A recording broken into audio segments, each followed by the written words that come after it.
Hi guys, my name's Monique, and today we're gonna be talking about my testimony. I come from LLAMADA, Long Beach. Hey y'all, this is Cathy. I come from Yamaltina, Long Beach as well. Hey guys, this is George. I'm also coming from Yamada Final. Some of you guys already know us from the last episode. She's new, Cathy's new, so welcome her.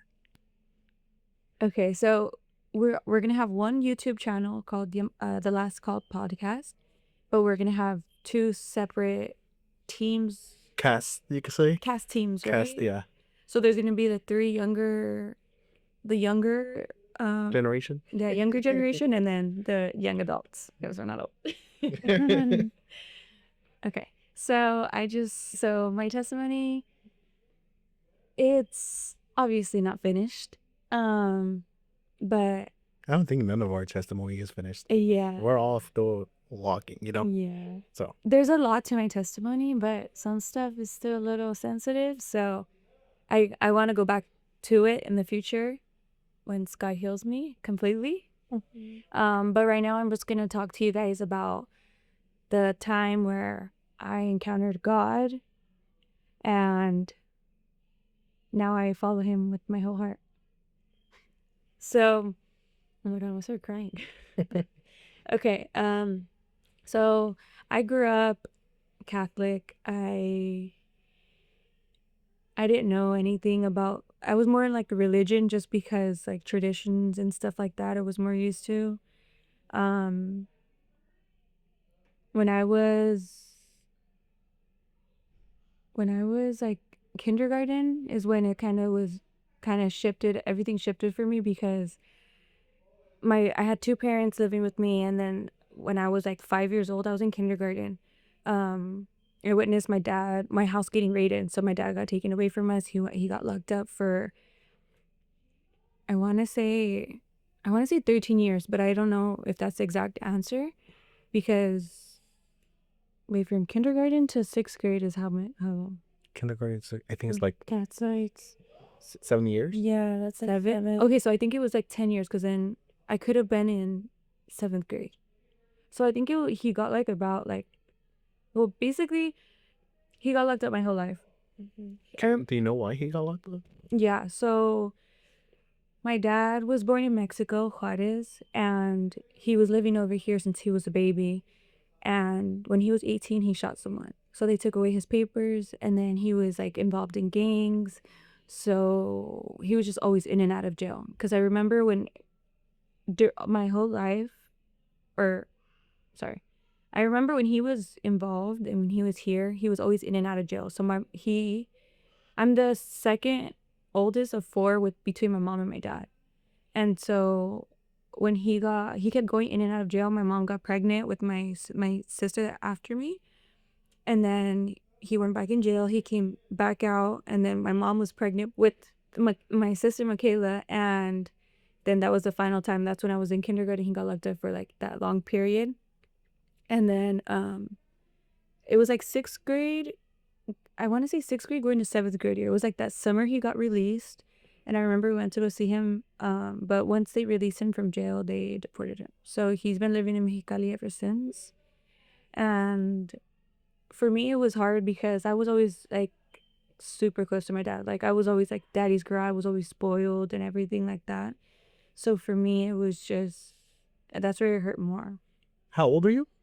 I was in kindergarten, and I remember everything. Like I guess it's like PTSD now because I remember one time, my old house, my brother-in-law was flashing the flashlight through the window, and it's like I didn't know that was PTSD for me because every time he flashed it, like I didn't get scared or anything. It was just like I didn't like it because it reminded me of that time. Right. And I remember all the flashlights through the window, and then I remember that like when their excuse when the police knocked on our door, they had a warrant for a different name. And I remember it was a different name because my mom got mad. She was like, that guy doesn't even live here, whatever. And then they just broke down the door and they took my dad, and he was literally in boxers. My mom was like fighting with the cops, saying like, oh, can I at least put some clothes on him, don't take him like that. And they didn't want to budge. They didn't care. And then I remember my mom was getting so like violent with the cops. They kept threatening my mom, like, if you keep it up, we're gonna take you and your kids to Orangewood. And I was just like, oh my goodness. And yeah. But so that happened. My dad got locked up.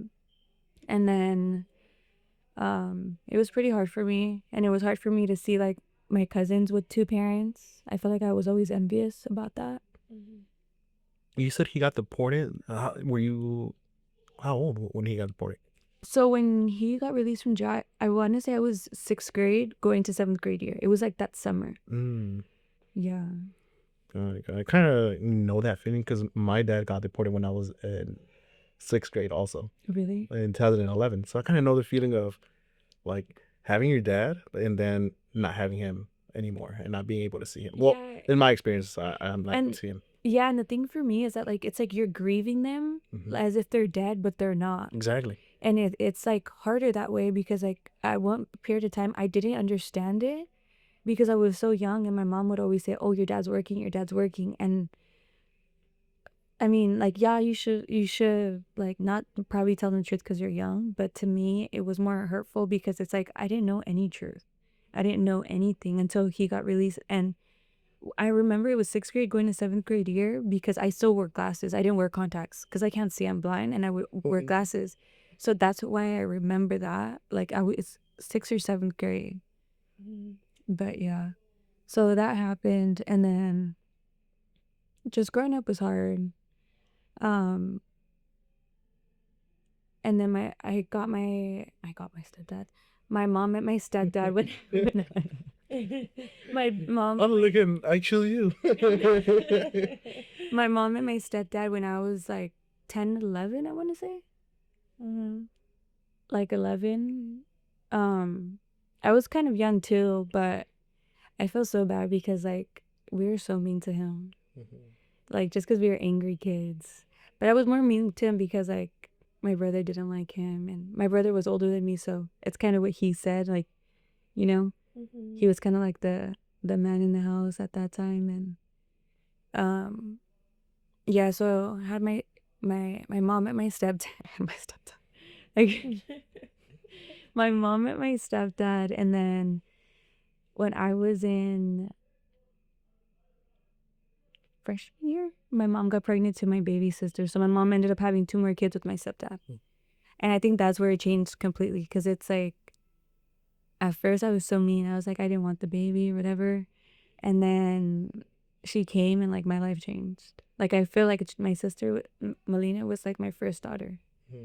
Like it just, Like she got you close to. yeah, like I did everything with her and spoiled her and everything. And that's why like I'm okay with girls, because I had my girls, you know. So it's like I don't really care for girls. And then no, sorry, I don't, not that. We know your mom. And then so yeah, so I grew up Catholic. I didn't really have a relationship with Christ or anything. I got baptized when I was a baby, did my first communion, did my confirmation, and still like I didn't feel anything. I didn't feel like I guess I didn't feel fear of like the Lord. Like I didn't feel like anything I was doing was bad or whatever. And so I met Michael, and his parents were Christian. And to me it was like I didn't really like my family. They're really like, oh, if you're Christian, you're basically like a Satanist, you know. Like my great grandma always tells me like, why don't you baptize the kids? And I'm like, no. And I have to keep telling her like, no, like I don't believe that. Like they'll get baptized, but like on their own conviction. And I don't know, they just think that Christians are so bad. Like I don't really understand it, but that's kind of a struggle right now. Like me going around my family, they're just, some are okay, some don't really care, but just I feel like criticism all the time, you know. Like, or when I invite my sisters to church or to youth events, they don't want them to have anything to do with it. Like but yeah, so I met Michael, and then What year did you guys meet? Do you remember? we met in 2019. 2019. It was like March of 2019. It's been a long time already. Yeah. I know. I know. I think I still remember, just like a very fond memory. Like when you go to La Pastora, she's like, oh, my son, he met this girl, and we were still like in the Long Beach area. So I still remember when she mentioned it. Really? But I forgot. Yeah, I forgot what year that was. Mm-hmm. I was like, what year did she mention that Michael? Yeah, se juntó con alguien. Yeah, I remember we met, and like I was so into like in the world at that time. Like I was like partying every single day. Like I was going crazy, and then even worse with him because we'll both be doing the same thing and partying every single day. And I met him through a mutual friend. So my friend, I guess, knew him, and then we just like never stopped hanging out ever since. Um and then yeah, we have 2 kids. But oh, that's what I was gonna say. So the time that I met God in my apartment was we were already living together. Um I had just had Dom. So backstory, before we moved out, we were living here at my suegro's house, and I had just had Dom. I was going through like so much postpartum, like so much. Like I me and my suegra were not getting along at all. Like she didn't like me, like I didn't care for her, and she would always like, I want to say bully me, because she would always like make comments or like do little things to piss me off. And like I don't keep quiet. I would say what's on my mind. And like Michael is very close to his mom, and he would always take her side. He didn't believe anything I said or anything she did to me, and like that hurt me, especially because it's like I have a kid with you. You're supposed to protect us. You know, you're supposed to like be there for me. And every time like he would just take his mom's side, and I like obviously God has his plan for everything, and I thank God for that moment now. But me and my suegra were like beefing it like all the time. I was pregnant, she would want to touch my stomach, and I'd be like, don't touch me. Like I'd run out the house before she would come downstairs. Like I did not want to see her. Was that bad? Yeah, like, and me and my mom never really had like a close relationship, but my mom lives in Orange County. So when I was on because I worked construction, so when I was on maternity leave, we couldn't work at all when we were pregnant. Once I found out I was pregnant, they gave me my whole pregnancy off. And every time like I would wake up, I would just leave. I would go to my mom's. Cozy. And so that's when the time when I was like getting closer to my mom and like starting to build a relationship. But yeah, I would just leave the house anytime I could, or like go park somewhere down the street, and I wouldn't even want to be here like at all. And I had Dom, and then I remember when I had Dom that my suegra made albondigas. She made me albondigas. That was like, but I remember I brought him home, and I was in the sala, and like I was in so much pain I couldn't even sit down. Like I couldn't sit down. I was uncomfortable, and my mind was just going crazy. Like I remember she served me my albondigas. I think she got me like a table, like one of these, so I could eat on it. And then she didn't let me hold the baby at all. Like everybody, he was getting passed around to everyone, and I remember just staring at him like everybody grabbed him, and I was just like protective, but I couldn't say anything. I was just like going through it, you know, and I was just like, okay, whatever. And I was like on painkillers, I think, and I just like slept or whatever. Michael took care of me that time. Like he was very cautious towards me because he thought I was so fragile, and like he even put a pillow between us to sleep so he doesn't touch me and he doesn't hurt me. And that I feel like that changed me a lot, because like I don't know why I was feeling like that. Like it was just like so crazy to me. And so once I got like healed more, and I would just leave the house. I wouldn't even be here. I would just leave because me and my suegra didn't get along. She was always here. And then we ended up moving out. And we moved out when I found out I was pregnant with Jordan, because I got pregnant right away after Dom. I found out I was pregnant when Dom was 3 months old. So we moved out. We found an apartment because I couldn't stand being here. And then I remember the day we told my suegros we were moving out. We went to go eat, and Michael didn't want to tell them that we were pregnant. and we had to tell him we were moving out. Literally, well, Michael postponed it, but he told him the day before we got our keys. So we went to go eat. I think it was like Sunday morning, and we broke the news right there that we were pregnant and we were moving out. And like I remember my sister was crying and stuff, and I don't know what happened, but I remember that once we moved in or whatever, she wasn't really talking to me.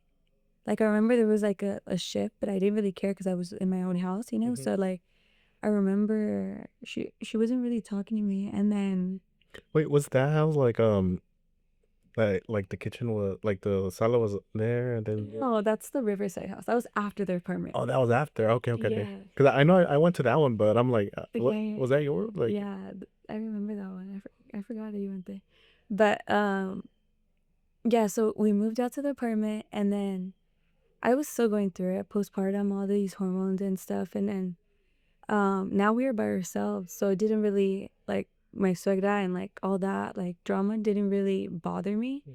Um, but I was still going through it, you know. And then I remember I was like 9 months pregnant. It was like a couple weeks before I was gonna get birth. I was like laying on the couch, and I remember the enemy like telling me like to kill myself. And like it was my new apartment. We didn't really have that much furniture. We didn't have much. And I remember my head telling me like, you don't have anything. Like you have like what's in our medicine. Like trying to like say what's in the cabinets and stuff like the medicine. And I'm like trying to like think and what's it called? I was trying to like figure out what I had or whatever. But that whole year, I remember my suegra like saying, "I rebuke you in the name of Jesus." And I was not going to church. I wasn't doing anything. Like I didn't know the word. I didn't know anything. But I remember my suegra saying that, "I rebuke you in the name of Jesus." If something happens, like say, "I rebuke you in the name of Jesus."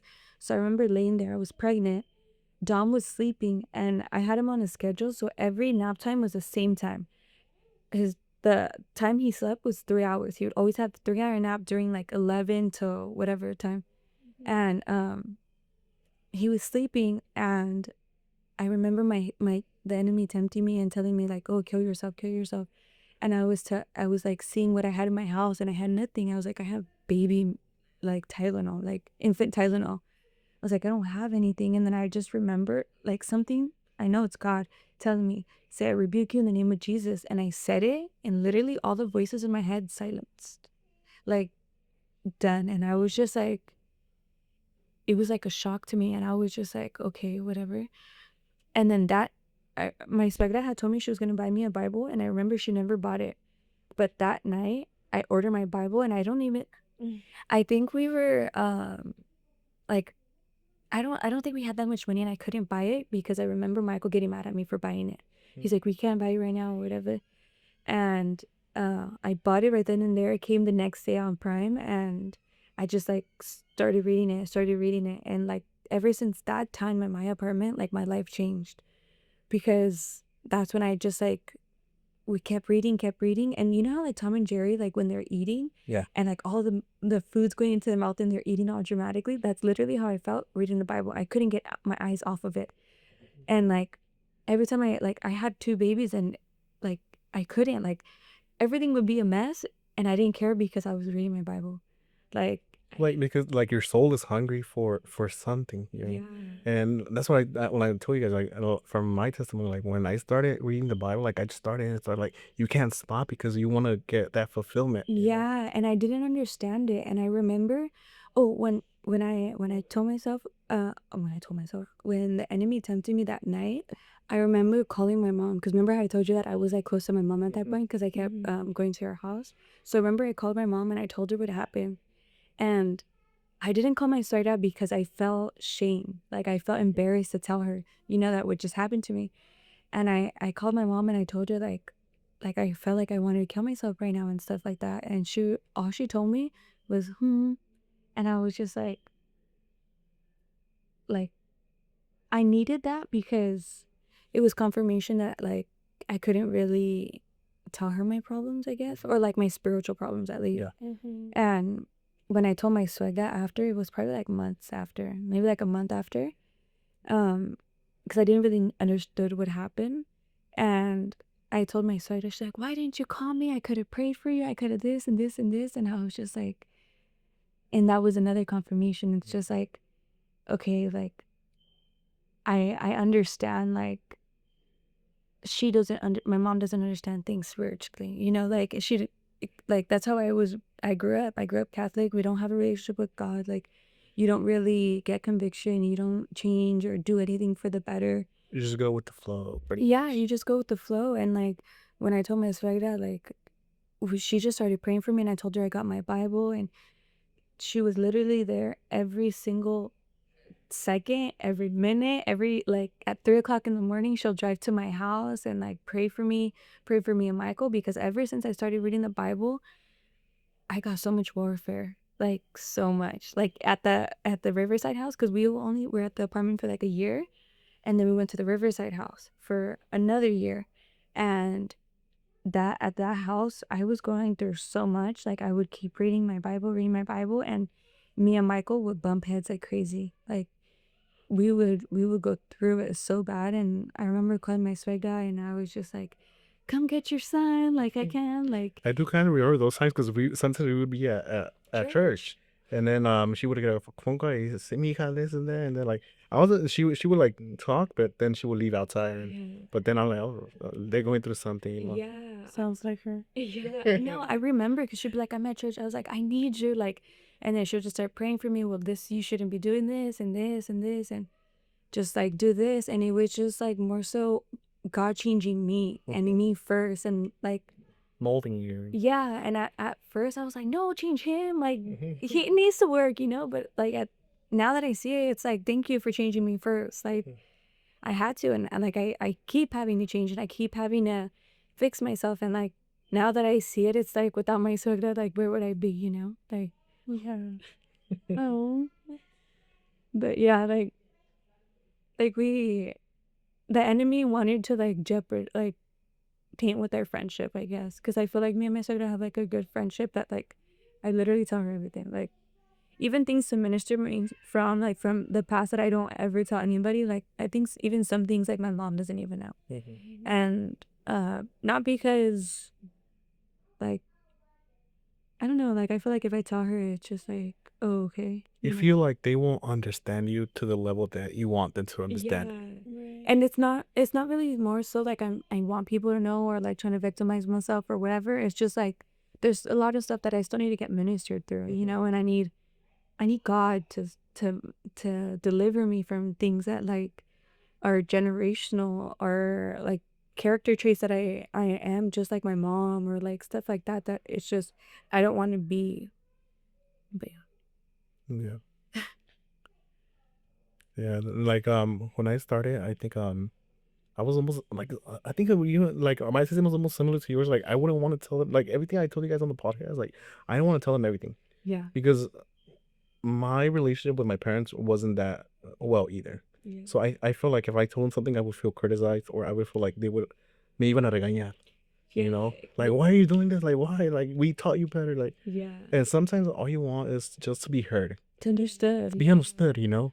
Yeah, that's exactly why, like, I was scared to come out with my testimony too, because I don't want my mom to be offended either, or my dad, or whatever choices they made, or my stepdad. Like, I know they did the best they could, and it's like, I wouldn't change anything, because, like, in Jesus' name, someone gets touched to this podcast. Yeah. Or filled my testimony, or has even more questions that I can make a part 2 or part 3 or part 10, you know? Like, Or they might be somebody that like even at church or at work or wherever you go. It just needs to hear this. Yeah. For sure. Yeah.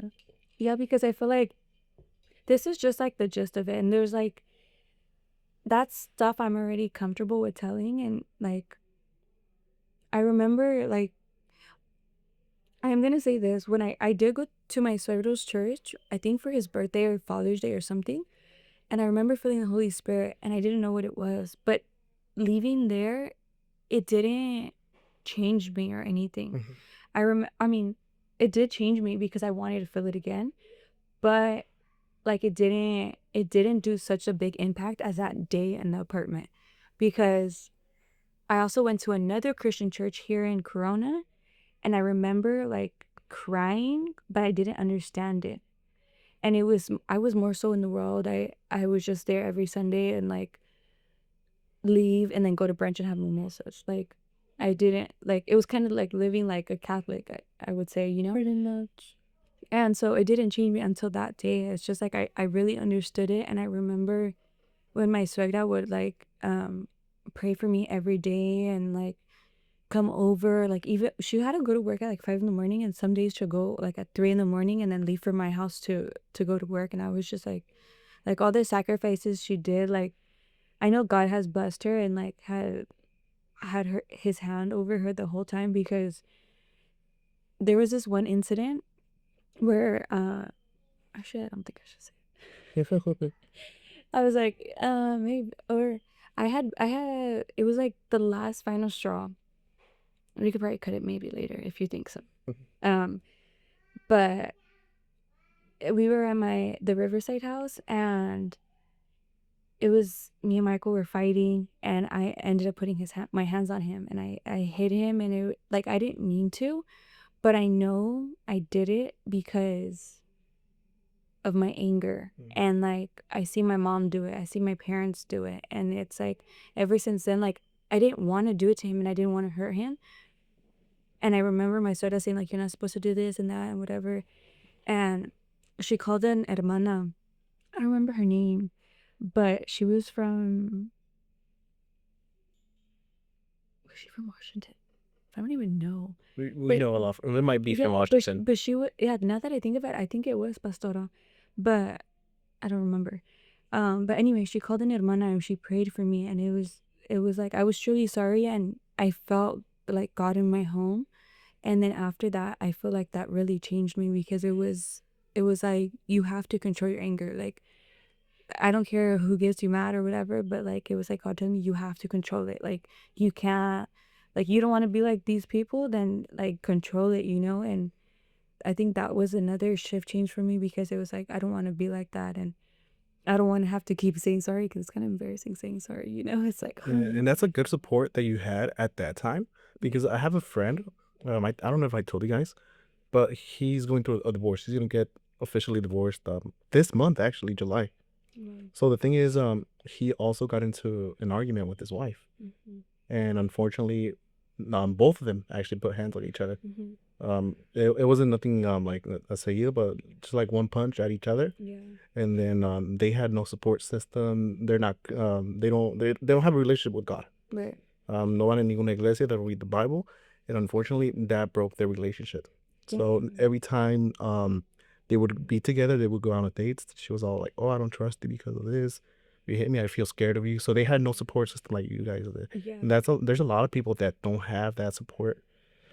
Not something like in person, but I mean with God, you know. Yeah, no, I see that, because I like now that I have like God in the center of my relationship, my marriage, like it's like how did I ever like go through my relationship without you? And like I see it without him, and it's like it's so much different, and it's so much more loving with him than without him. It's like my even my past relationships, once I got mad at someone, I just left, and I didn't even forgive or say sorry, or like there was none of that, um like I didn't stick with it. Like I never Like there was no effort. there was no effort. And like I want to say like they just did something dumb, probably like looked somewhere or said something dumb, and I would be like, okay, I'm done, and I'd leave.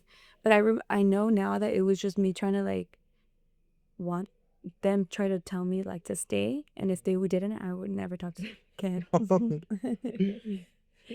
It was just like, and now I see it, like now I have like this long relationship that I'm in, and it's like you have to fight for it. You have to pray, you have to ask for forgiveness, you have to be like serving him, you know, because like if you don't serve him, how is he gonna serve you? Or like how are you gonna like reflect that, you know? Like I don't know, it's just God gave me the opportunity to see my relationship with God and without him, and it's like, oh yeah, I don't want to be without him. You see the difference, like being in and being out. Like, Yeah. which one would you prefer and out? Right. Yeah, and especially like even for myself, not even in a relationship, like me being in the world or being out, it's like at my house, when I would kept reading my Bible, like the reason I don't drink anymore was because God literally met me on a Sunday that every Sunday it would be at my house and we'll watch Sunday football. And I was drinking, and I remember loud and clear God told me, you don't need that. You don't need that. And I didn't know then it was God, but it was so loud but like calm.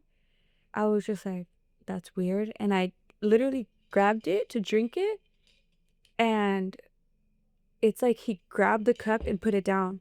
And I was just like, okay, whatever, fine. I'm not gonna drink it, you know?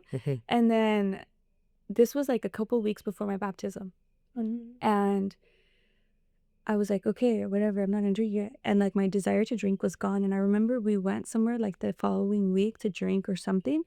And I didn't like it. I didn't like the taste. And before I was literally like, I liked the taste. I liked everything. Like I wanted all the drinks and everything. And he just took that desire from me away. So like now that I go to like my family parties where they all still drink, like I don't care for it. I don't drink. I don't care to even have a taste. I don't crave a sip, nothing. Like sometimes they'll be like, oh, just try it. It's like what those mixed drinks? Like jungle juice. Yeah, or something like, oh my God, it's so good. I'm like, no, thanks. Like, and I don't even want to play with it because it's like, it's my testimony. I don't even want to show people that like, oh, she drinks here and there. Like, no, I don't drink at all because God took that desire from me. And you don't want to play with fire. Yeah. And you don't get burned, you know? Right, exactly. And like, I tell people like, thank God, thank God, thank, can you tell me? Thank God he took the desire from me because like, I didn't know I needed that away. Like I didn't ask for it, and he just knew like I didn't need it. And it just happened because I just kept reading my Bible, and he was just like, oh no, you don't need this. Like, I'm taking that from you. And another time right there at the Fox House Street, I think Michael was working late. It was like 8 o'clock, and I had all my like worldly music, and he told me to delete everything. And because I would like do nails, and then sometimes on random, like I would be just because at this time I was just listening to worship, and then it would like skip, and a worldly song would come on, and I'm like trying to skip it. And I remember like just ended up making a playlist of just my worship so I could just listen to that, but I still had all my worldly music on my phone. And I remember that night he was just like, delete it. And I was just like, hi, like, okay. And I just like ended up deleting it. And it took me a while because there was a lot. Like it was since I got my phone, my first iPhone, you know? And there was a lot of worldly music. And I feel like the one that hurt the most was my country music. Patrick? I was like, not my country, like, but why, you know? And he was like, all of it, or like just him. And I was just like, okay, whatever. So ever since I deleted it, like I don't care for it. Like like even concerts, like even like I used to be so obsessed with Chris Brown, like the worldly Chris Brown. Yeah. And I was always obsessed with him, and like even just listening to him, I'm just like, why was I so like I got a pillowcase of Chris Brown. I got a lunch Like his face on it? Oh, wow. A lunchbox of Chris Brown, a shirt, everything like Chris Brown. And even like everyone in high school would be like, oh, Monique Brown, and people actually believe my last name is Brown. Oh, really? Yeah. And I would just be like, yeah. And now I'm like, dude, I'm so dumb. Like I literally idolized him, you know, and I didn't think I did. And it was just, yeah. When you deleted, like, when you heard that voice, like, how? Because a lot of people might ask, like, how do you know it's God's voice? Like, do you hear it audibly? Is it like a thought? Is it like a sense? How was your experience on that? I've heard God audibly a few times. That's how I know it's God. Then I didn't know it was God because I was still freshly reading my Bible. I wasn't really I was going to church, but I didn't really know like what the voice of God was, but it was loud and calm, and I know it's him because he's making me change for the better, not for the worse. You know, like him telling me to stop drinking is literally it won't be the enemy because the enemy would tell me keep drinking, you know.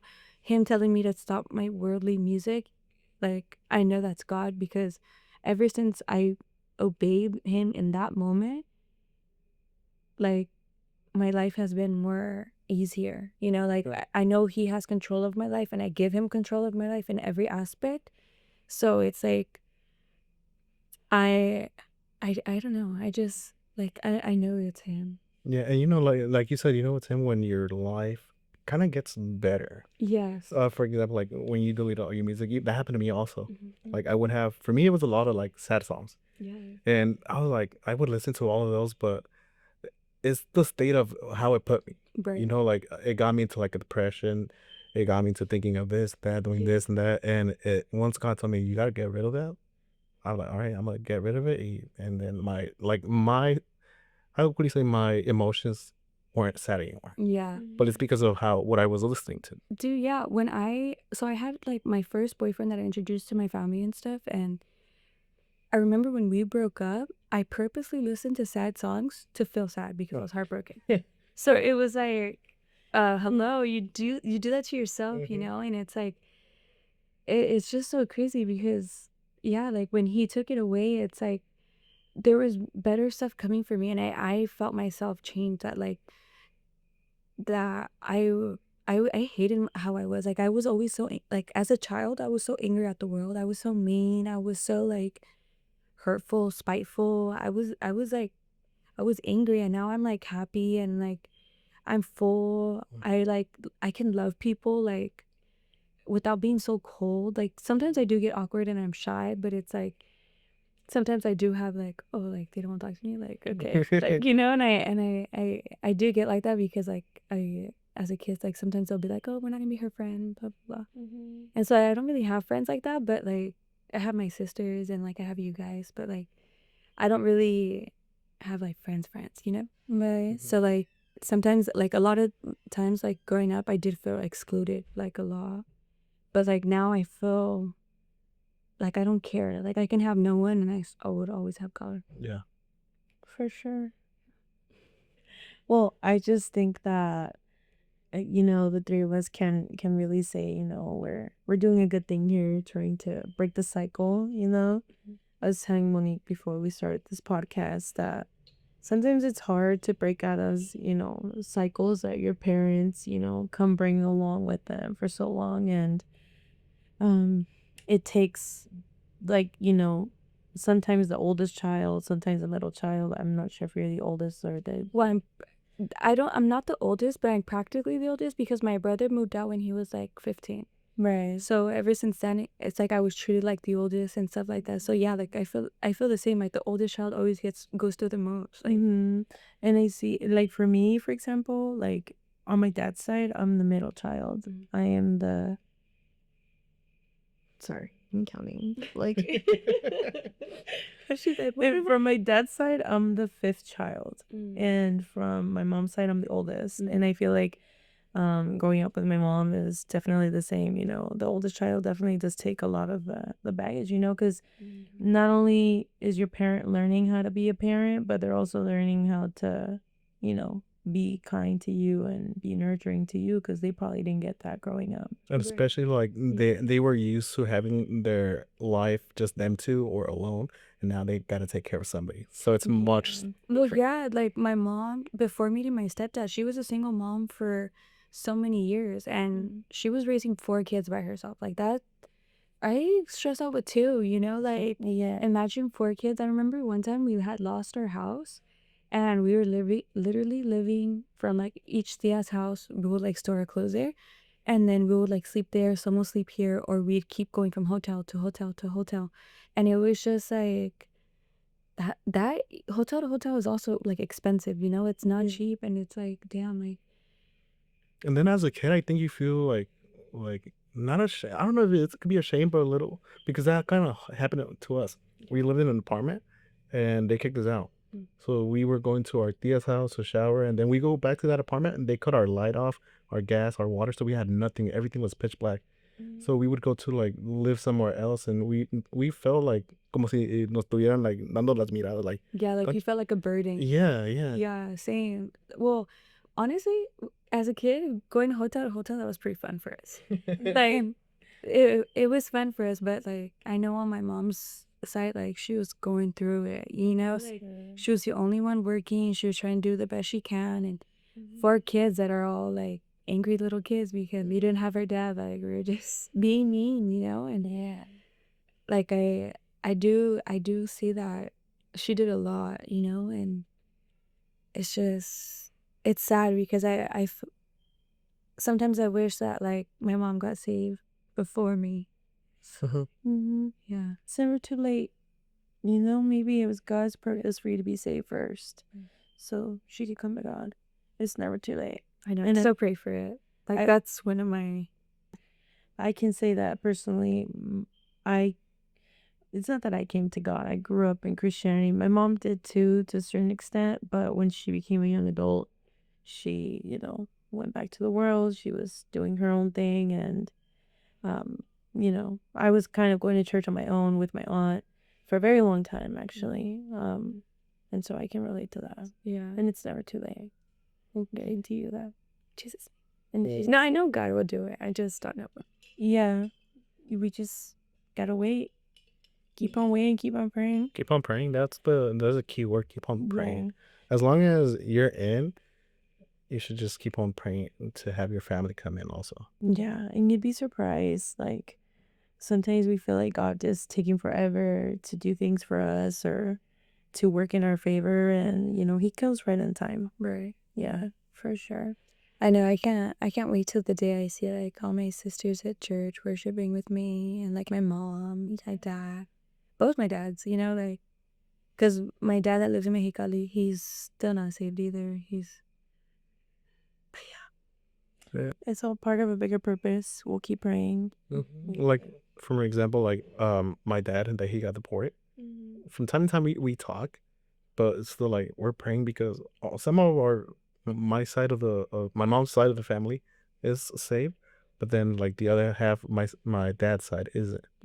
So it's like it's still a battle. Like we're trying to pray for them, but also sometimes they might not want to. That might be the biggest challenge. No, exactly. And it, like, because when mine started out with like, I was always curious, so I would always like ask questions. Like sometimes, mostly at night when we would be watching a movie, I'd be like, "So why don't you guys pray to Mary?" Or like I'd be like, "So why do you guys believe in this or this?" And I never felt like, oh, because like we're better or whatever. Like I've never felt that. Like they literally would always explain it to me with biblical evidence. And when I asked my grandma or people from my mom's side of the family, my side of the family, they'll just be like, it's because this and because your grandma did it and because this. And I'm like, Tradition. yeah, tradition. And I was just like, well, when did you ever read a Bible? Did you ever read a Bible? And I don't think my mom ever read a Bible. Like, I don't know. I feel like just even reading the Bible alone changes you. So you can tell who reads the Bible and who doesn't, you know? It's just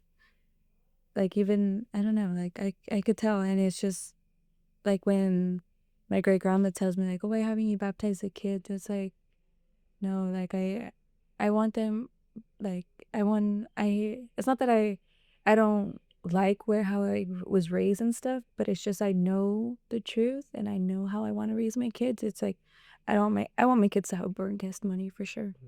You know, that's all I pray for. Like, God, please And like you said, give them burn testimony. you want them to grow up in a tradition. You want them to have that conviction that you have, that we all have. You know, it can't just be like, oh, because we did it, you're gonna do it. Yeah. And that's the best gift you can give them, the option to choose for themselves to follow the Lord instead of you imposing it on them.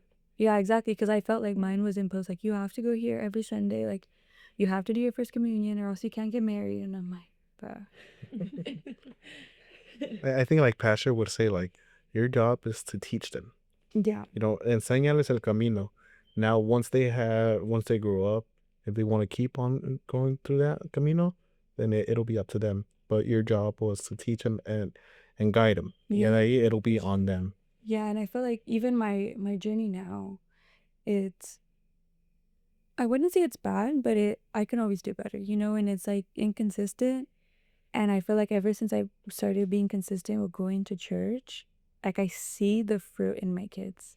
Like they come home, like Dominic comes home and he'll put like a little a suit on that they have, and he'll be like, I want to be like my grandpa, and he would just start like worshiping, like dancing, preaching, and I'm like just like laughing, and I'm just like, and I see it with both of them. Like I'm always listening to worship music and I don't pay attention if they're singing, and like just the other day I was like, how do you know this whole song, you know, like, but it's just like they know too. And like if Dom says like, oh no, we don't like what did he say? He said something like, we don't like scary, we only like Jesus, huh? And I was like, yeah, only Jesus. And then like some random nights he'll be like, oh mom, I love God too.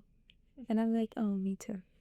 Oh, it was so cute. Like he knows, you know, or like he'll be like, let's listen to Jesus songs, or like let's listen to Jesus. I'm like, okay. So like, that's one thing that I also want for my family. Like, be able to see your kids and like, yeah, we want to follow Jesus, we want to worship him. That's something beautiful. Yeah, and like Chino, so this is a funny story because Chino, ever since he was a baby, he always, like when he would take formula or milk, like he'll get constipated and he'll be a struggle for him to go to the restroom. So even right now, like he says his little prayers and he'll be like, dear God, thank you for poo poo. And it's like, I don't want to tell him no because I want him to pray for everything and anything. And it's like, yeah, be grateful you could poop. Because when you can't, you're struggling. Yeah. And it's just funny. Like, they're funny. That's so cute. That's why the kingdom belongs to them, you know? Like they're just the cutest. Yeah. They're so innocent and they just like he prays for everything. And I feel like we, like us as grown-ups, we want to pray for everything, but then we stop ourselves, you know. Yeah, we forget. Yeah, like we forget how to be kids, how to ask God for things, you know. I admire you, Monique. I really do. And I hope to hear your testimony a year or so from now where you're going to be preaching to young women, you know, about your testimony. I'm scared to preach. You going to preach.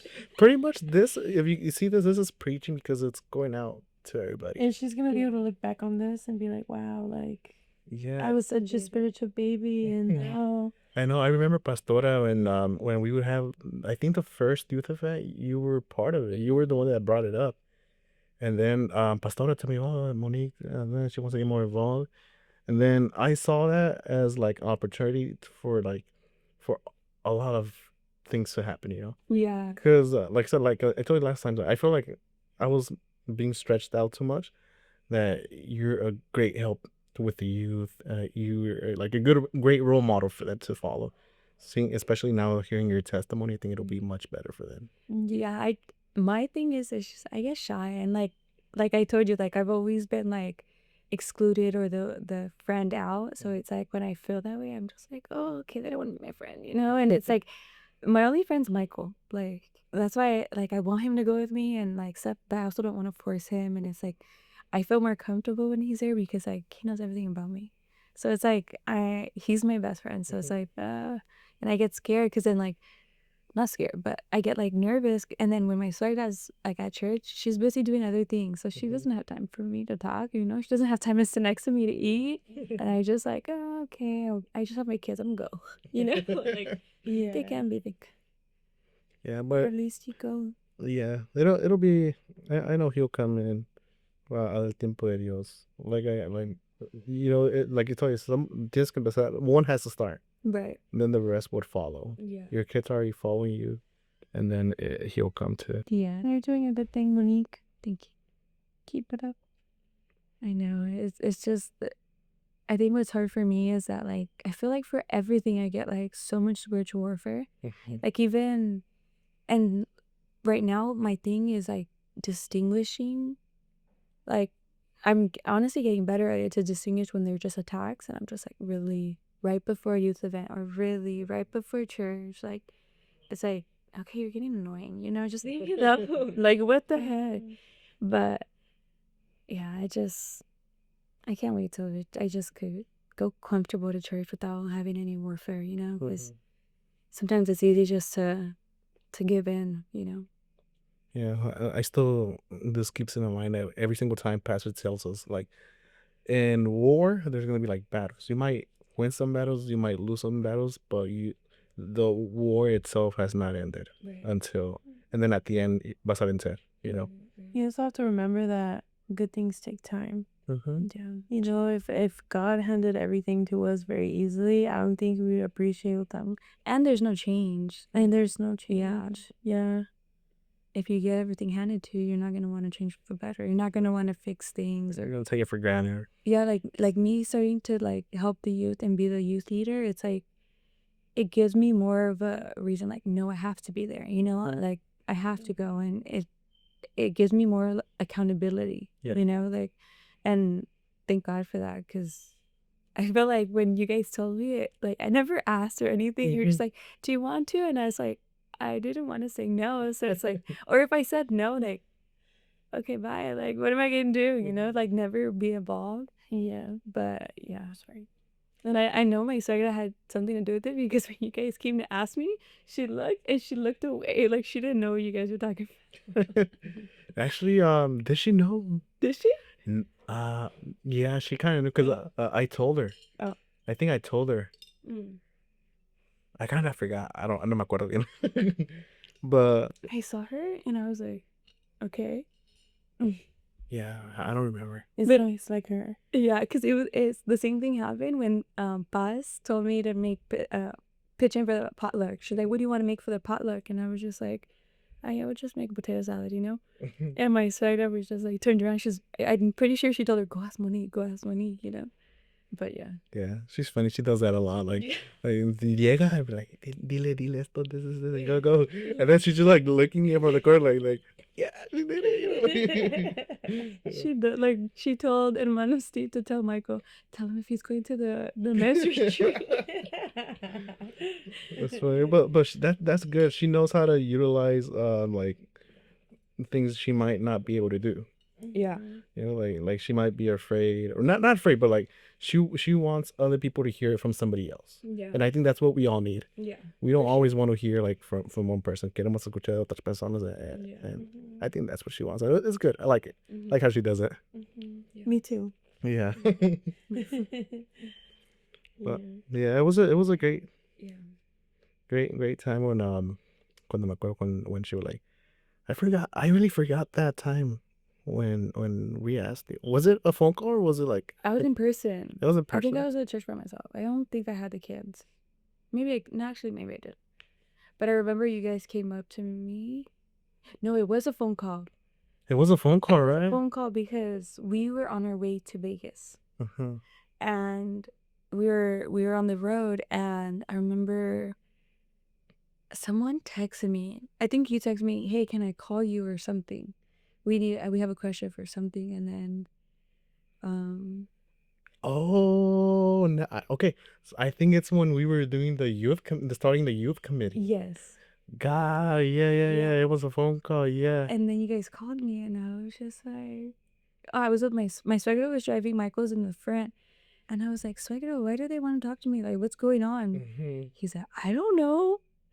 And I was just like, okay, whatever. And I had you on speaker, and then I was just like, okay. And then that's when, because I was in the back seat, I was all the way in the third seat with Jordan. Jordan had fell asleep, and I was just reading my Bible, and I was just like, oh. And then I told you some ideas like right away, and I was just like, oh, okay, like this should be good. And I was like, oh, this is cool, like, because it also not only helped me, but I felt like it changed our church. I feel like it is growing. And It is. There's a lot of things that we're doing for the youth this year that we've never done at all. Like, first of all, just our friendship with everybody has grown. Like como estamos leyendo la palabra, just going out, doing all of this. I think we've just done so much in a very little time. Es todo gracias a Dios, you know, gloria a Dios, because with us, like, we're not gonna be able to do it alone sin el respaldo de Dios. Right. But yeah, I was like, I just saw an interview. I think it was, his name is Connor O'Brien. So he's like a late night show. Oh. He was saying, you just got, whenever you get an opportunity, you might be afraid, but just take it.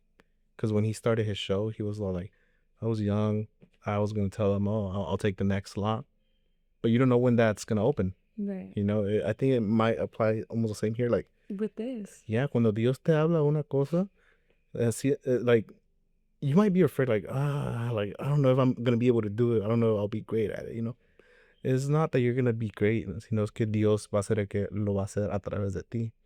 And there's a lot of, like, there might be a lot of people like, I want to join la alabanza, I want to join los sugieres, I want to serve God, but I'm afraid. So all you need to do is, like, be like, Señor, heme aquí, and then just let God guide you.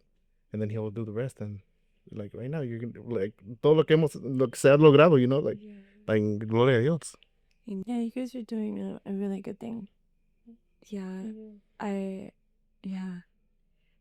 was also thinking, like, the same with the podcast. Like, even sometimes it's like, oh, I'm like, because like I said, like, I'm shy, and I don't really get comfortable or tell people too much of my life, because it's like, some people are not used to that. Like, I was always a kid, like, hi, my dad was in jail. Like, my dad's in jail. And a lot of people, like, I remember people used to think I was cool, and I think I would, like, tell people because people thought it was cool. Okay. And ever since, like, nobody ever was, like, responding to it, I'm like, okay, whatever, like, I just go over here. And a lot of my stuff that I went through, I feel like not a lot of people from my town went through that, because I grew up in Santa Ana, but, like, none of my friends were, like, gang affiliated or stuff like that, or maybe their parents were, but it was like, they didn't really tell me. Everybody had, like, both their parents and stuff like that, or they had their mom, but their mom was a good mom, you know? Like, I mean, not saying that my mom wasn't a good mom, but, you know? But yeah. Yeah, I got you. Like, for me, when I was a kid, like, so my parents split, and then I had also a stepdad. Sometimes I would see my friends that parents, like, I'm like, they're good parents. Like, I wish my parents would be together, but it's not like that they were bad parents. It's just like, I guess, okay, you see the grass is greener on the other side, but it's not always the same way, you know. It's not always greener too. You also have to realize that. Exactly. Yeah. The grass is greener where you water.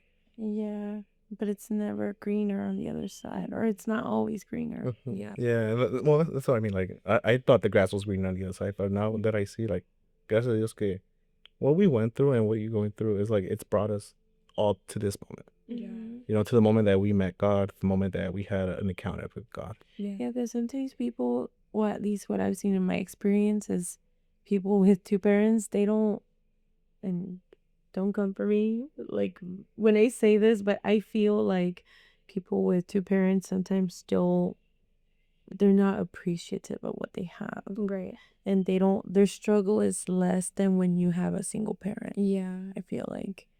And yeah, exactly. Especially when you have to grow up so much sooner, when you have to do things, like, on your own. You have to be, like for me, one struggle that God has, like, took me out of was depending on people. I did not want to depend on people, because my parents would always tell me, my mom would say, like, don't depend on a man, get it all for yourself. And I work construction, and I felt like I would talk down on Michael just because I made more money or whatever, and not knowing the generation, like, it was generational. So when God took my job, had me a stay-at-home mom, had me be like a housewife, like, he molded that to me, that, like, you can depend on him. You could, you know, like, you guys are in this together, you guys are one.